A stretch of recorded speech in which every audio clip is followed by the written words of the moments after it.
Hello friends, welcome back to our YouTube channel account सीखो। आप सबका स्वागत है हमारे यूट्यूब चैनल अकाउंट सीखो में।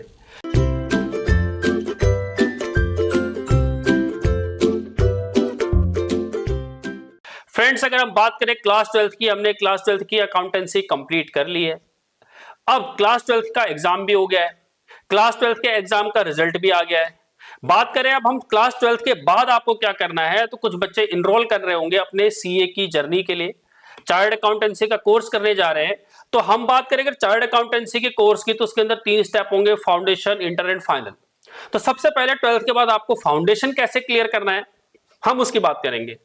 यहां पर फाउंडेशन में क्या है, आपके 4 सब्जेक्ट होंगे। अगर हम बात करें 4 सब्जेक्ट की, तो जो टोटल पेपर होंगे आपके 4 होंगे। टोटल जो 400 मार्क्स का ये एग्जाम होगा। हर पेपर जो है 100-100 मार्क्स का होगा। सारे के सारे ऑफलाइन पेपर होंगे। अब बात आती है इसके अंदर टोटल जो 4 पेपर हैं, उसमें जो पहले 2 पेपर हैं वो डिस्क्रिप्टिव होंगे और जो नेक्स्ट 2 पेपर है वो आपके ऑब्जेक्टिव होंगे।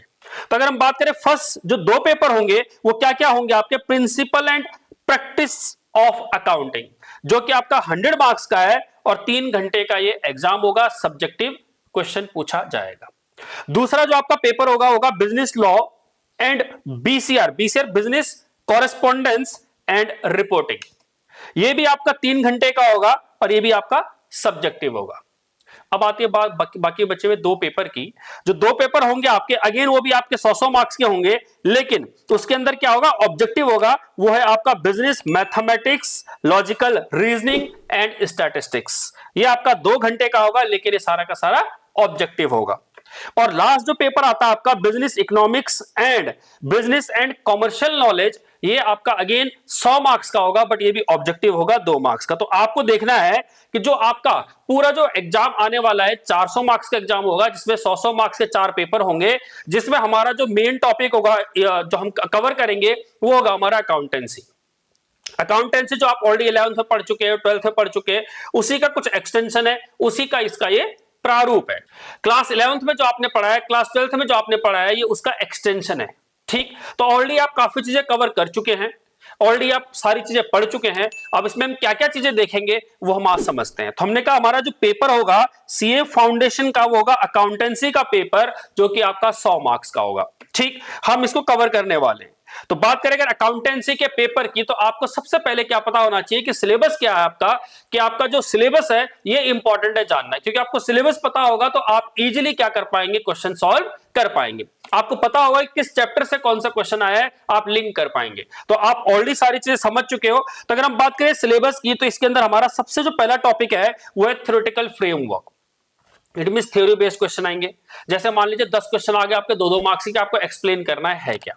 कोई सा भी कॉन्सेप्ट आ जाएगा, मनी मेजरमेंट कॉन्सेप्ट क्या है, प्रूडेंस क्या है, इस तरह से क्वेश्चन पूछे जा सकते हैं। तो वही कह रहा है सबसे पहले आपका meaning and scope of accounting, accounting है क्या, उसका स्कोप क्या है।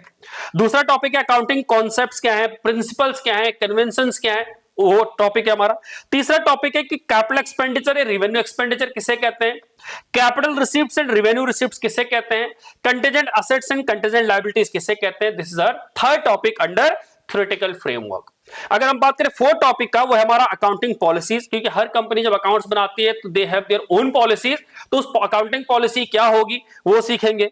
साथ में देखेंगे कि अकाउंटिंग क्यों है मेजर करता है एज ए डिसिप्लिन, किसमें, valuation of principal, accounting estimates, accounting estimate किसे कहते हैं वो हम सीखेंगे। एंड लास्ट टॉपिक आएगा जो हमारा थ्योरेटिकल फ्रेमवर्क में है, वो है अकाउंटिंग स्टैंडर्ड्स, उसका कॉन्सेप्ट क्या है, उसका ऑब्जेक्टिव्स क्या है, वो हम यहां पर देखेंगे। This is your first topic, theoretical framework. अगर हम बात करें सेकंड टॉपिक की, सेकंड टॉपिक है आपका अकाउंटिंग प्रोसेस। अब याद होगा अगर आपको अकाउंटिंग प्रोसेस की बात करें, तो अकाउंटिंग प्रोसेस हमने क्लास 11th में भी पढ़ा था। क्या करते थे हम, सबसे पहले रिकॉर्ड करते थे, देन क्लासिफाई करते थे, देन समराइज करते थे। रिकॉर्डिंग के अंदर क्या करते थे हम, सारी के सारी जर्नल एंट्री करते थे, रिकॉर्ड करते थे सारी के सारी। तो यहां पर वो कह रहा है कि आपको रिकॉर्डिंग करनी होगी सारी ट्रांजेक्शंस। क्या, principle of double entry book keeping, original book keeping, journal entry की बात करें, सब्सिडरी बुक्स की बात करें, कैश बुक की बात करें, लेजर क्रिएशन की बात करें, बैलेंस ऑफ अकाउंट्स की बात करें, ट्रायल बैलेंस की बात करें, वो आपको प्रिपेयर करना है। इसी तरह बात करें अगर कोई ट्रायल बैलेंस बनने के बाद या अकाउंट्स बनने का कोई एरर हो जाएगी, तो आपको उसे रेक्टिफाई कैसे करना है, वो भी हमारा अकाउंटिंग प्रोसेस का ही हिस्सा होगा। तीसरा जो टॉपिक है आपका वो bank reconciliation statement. It means जब हम बात करें बैंक रिकंसिलिएशन स्टेटमेंट की, आप जो प्रिपेयर कर रहे होंगे कैश बुक कर रहे होंगे और जो बैंक जो प्रिपेयर कर रहा होगा पासबुक कर रहा होगा, तो उन दोनों में कुछ गैप तो नहीं है। तो बैंक को रिकंसाइल करना है अपना कैश बुक का जो बैलेंस है विद आवर लेजर, कि लेजर में जो बैलेंस है और जो हमारे पासबुक में जो बैलेंस है उन दोनों का रिकंसिलिएशन है क्या और क्या रीजन है दोनों में डिफरेंस के। तो आपको बैंक रिकंसिलिएशन स्टेटमेंट बनाना होगा। हम उसमें इंट्रोडक्शन देखेंगे, क्या क्या कारण है अनरिकंसाइल्ड बैलेंस का, या हम बैलेंस कैसे बनाएंगे, कैसे इसको बीआरएस प्रिपेयर की जाएगी, वो हम देखेंगे।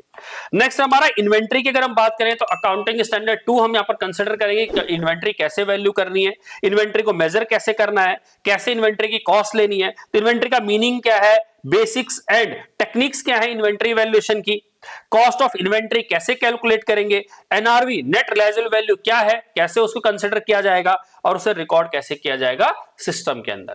तो ये हमारा होगा नेक्स्ट टॉपिक। इसके अलावा जो हम पढ़ेंगे वो क्या पढ़ेंगे, हम ऑलरेडी क्लास 11th में डेप्रिसिएशन की हम बात कर चुके थे। हम यहां पर अमोर्टाइजेशन भी सीखेंगे कि डेप्रिसिएशन अब टेंजिबल एसेट्स पे लगता है तो अमोर्टाइजेशन किस पे, इंटेंजिबल एसेट्स पे लगता है। तो डेप्रिसिएशन अमोर्टाइजेशन की बात करेंगे। यहां पर हम देखेंगे कि टेंजिबल इंटेंजिबल एसेट्स का मीनिंग क्या है, उनमें डिफरेंस क्या है, कॉन्सेप्ट्स क्या है, मेथड्स क्या है कंप्यूटिंग के, एंड अकाउंटिंग ट्रीटमेंट क्या होगा जब हम डेप्रिशिएट करेंगे किसी एसेट्स को या किसी एसेट्स को अमोर्टाइज करेंगे। अगर मेथड्स में चेंज होता है हमारे डेप्रिसिएशन का तो हम उसे कैसे कंसीडर करेंगे, कैसे उसकी रिकॉर्डिंग करेंगे, कैसे उसका बुक्स मेंटेन करेंगे। नेक्स्ट टॉपिक होगा हमारा bills of exchange and promissory note, कि हम ऑलरेडी 11th में पढ़ चुके हैं बिल्स ऑफ एक्सचेंज का टॉपिक। तो बिल्स ऑफ एक्सचेंज है क्या, कैसे एक ट्रांजैक्शन को बिल्स ऑफ एक्सचेंज के थ्रू यानी एक अरेंजमेंट किया जाता है वो हम देखेंगे।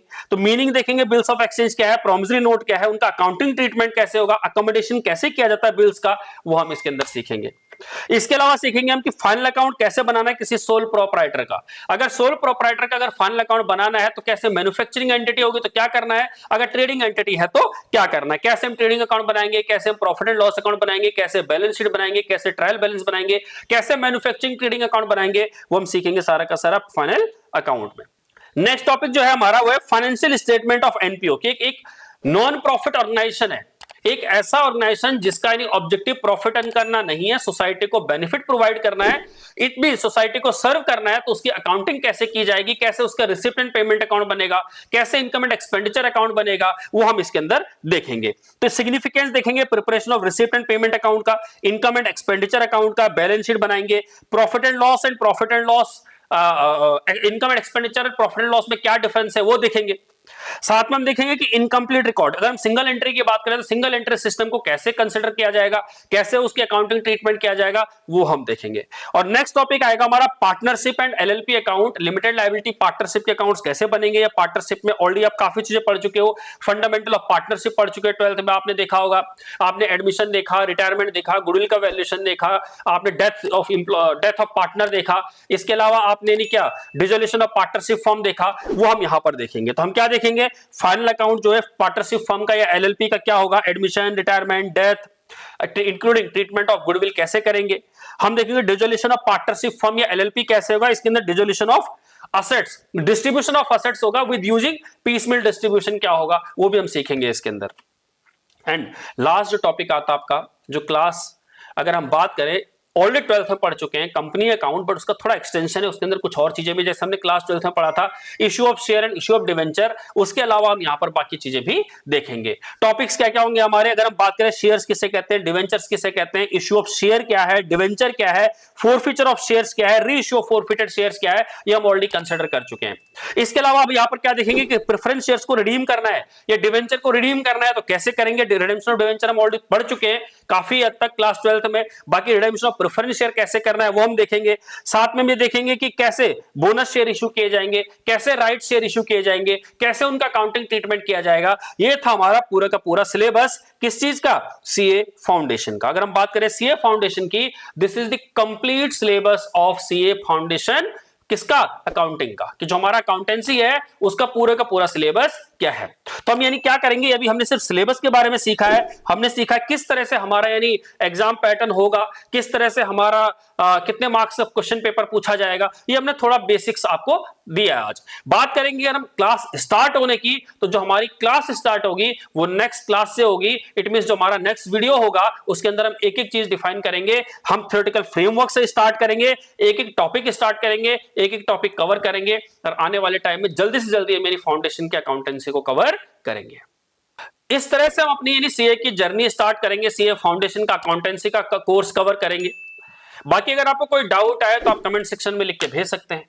अगर आपको वीडियो अच्छी लगेगी, आपको लगेगा कि आपको कुछ फायदा हो रहा है, तो आप हमारे चैनल को सब्सक्राइब करें, वीडियोस को लाइक करें और शेयर जरूर करें, जिससे कि क्या है ज्यादा से ज्यादा बच्चों को, ज्यादा से ज्यादा जो लर्नर्स हैं उनको फायदा मिले। बाकी मिलेंगे हम नेक्स्ट वीडियो में, तब तक के लिए गुड बाय, थैंक यू।